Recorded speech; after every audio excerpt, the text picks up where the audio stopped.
Hello, I'm Robin. Welcome to Bookspin. We're now into June, so it's monthly wrap-up time once again. I'm going to start things off by looking back at the books that I read during the month of May. Starting with Cloud Atlas by David Mitchell, which I read as a buddy read with Bart from Bart's Bookspace. And this is a really fascinating novel. It's got a unique structure with 6 interlocking narratives across a vast period of time, starting with the mid-19th century and with each story going further and further into the future until we end up in a post-apocalyptic future. So it's a really intriguing and ambitious novel, which for the most part I really enjoyed. Now, Bart and I discussed this novel in some depth in a discussion video.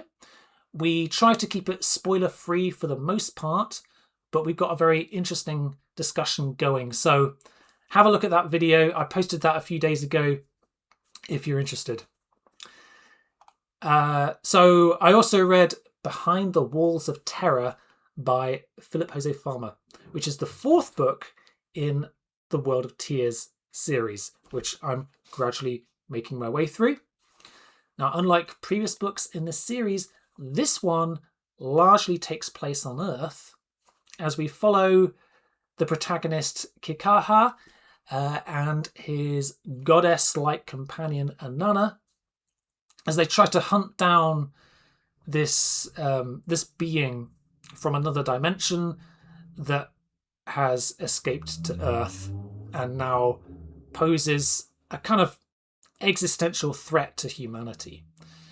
Now, to really appreciate what's going on here, you need to have read the previous books in the series, especially book 3, as the narrative in this one basically follows straight on from that last episode in the 3rd book.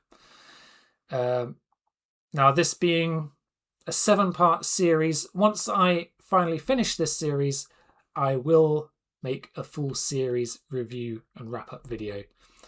3 more books to go. I've also been reading The Man in the High Castle by Philip K. Dick. Not quite finished this one yet, but I'm pretty close. This is, of course, the classic alternate history novel that won the Hugo Award, in which we have a vision in which the Axis powers won World War II and divided up the United States into German and Japanese zones of control. I'm really enjoying this one. I find PKD's writing very compelling, although I don't think this is quite on the same level as Ubik or Do Androids Dream of Electric Sheep. But yes, I am enjoying it. Also, I've been reading Stations of the Tide by Michael Swanwick. I'm reading this book as another buddy read with a few other booktubers, including Ira, Brandon, and Bart.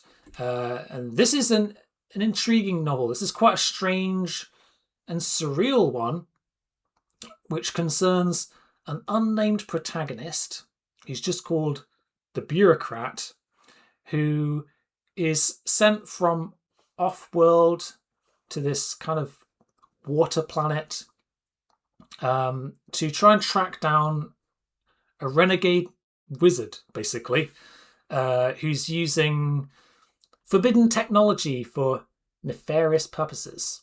It's a bit of a strange one, this. It's got a bit of a meandering narrative with both sci-fi and fantasy elements. It's also got some rather trippy and surreal qualities. But the world building is intriguing. It's not always easy to follow exactly what's going on. Anyway, I've got a few more chapters left to go. We're going to have a group discussion soon, which I believe is going to be hosted on Ira's channel, if I remember right. So have a look out for that. And also, I've been listening to an audiobook. My Audible subscription pick last month was Lost Protocol by Paul McAuley, which is a new release that came out earlier this year. And it's my first time to read Paul Macaulay's work. So this is a kind of near-future mystery thriller combining climate fiction with noirish elements. I think it's a really intriguing and compelling piece of fiction. It's quite slow-paced, at least to start with, but the quality of the writing is really absorbing, and the mystery is pretty fascinating. I just interviewed the author, actually. I spoke to Paul yesterday and I asked him a few questions about this book. So if you'd like to know more, that interview will be posted on this channel soon. So let's move on to June now, my TBR for June. First thing I should say is I've got a couple of books to finish. The 2 books which I've just been talking about, Stations of the Tide. A few more chapters left to go before we have our group discussion. And The Man in the High Castle, which, as I said, I'm close to finishing now. So I'll let you know my thoughts on that some more in a future video, perhaps. What else have we got? So this book, War with the Newts. This has been on my TBR for ages. This is a classic satirical science fiction novel from 1936, and it was originally published in the Czech language. And it features a race of intelligent newts that get discovered in the ocean. And I guess it deals with mankind's relationship with them following this discovery. So I guess you could call it a first contact novel of a sort. Anyway, I've only actually just picked this copy up because this copy here, this edition, is the copy that I've had knocking around on my bookshelf for ages.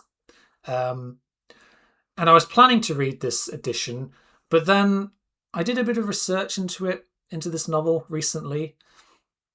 And from what I gather, this is not the best translation to read. This is an older translation, right? There is a more recent translation which is generally regarded as the best to read, and that is this one, 1985 translation by Ewald Ozers. A bit of an uninspiring cover, but you know, if I'm going to read a translated work, I'd like, and there are multiple versions out there, I'd like to read what is generally considered to be the best one. So I'm looking forward to this one. I'll let you know how I get on with it.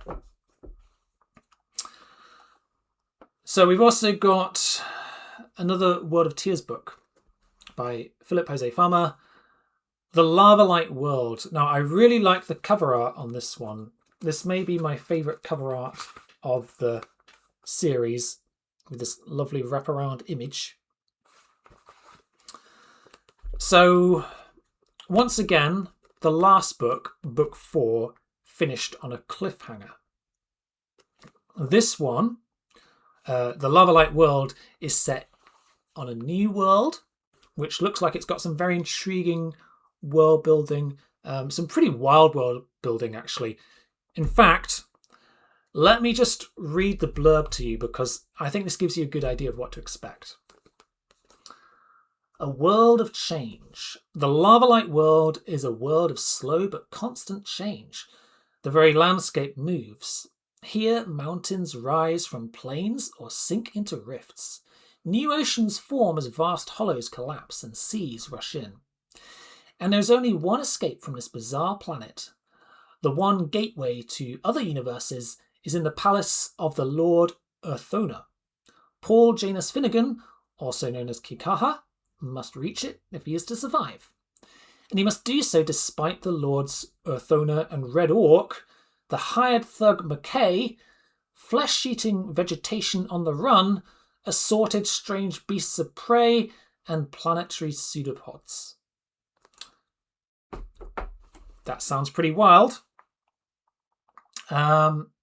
So what else have we got? So another book which I'm thinking about. I'm not necessarily going to read all of these books during June, but these are all things which I'm planning to read soon, right? And there's a good chance that I will read at least a couple of them, maybe more.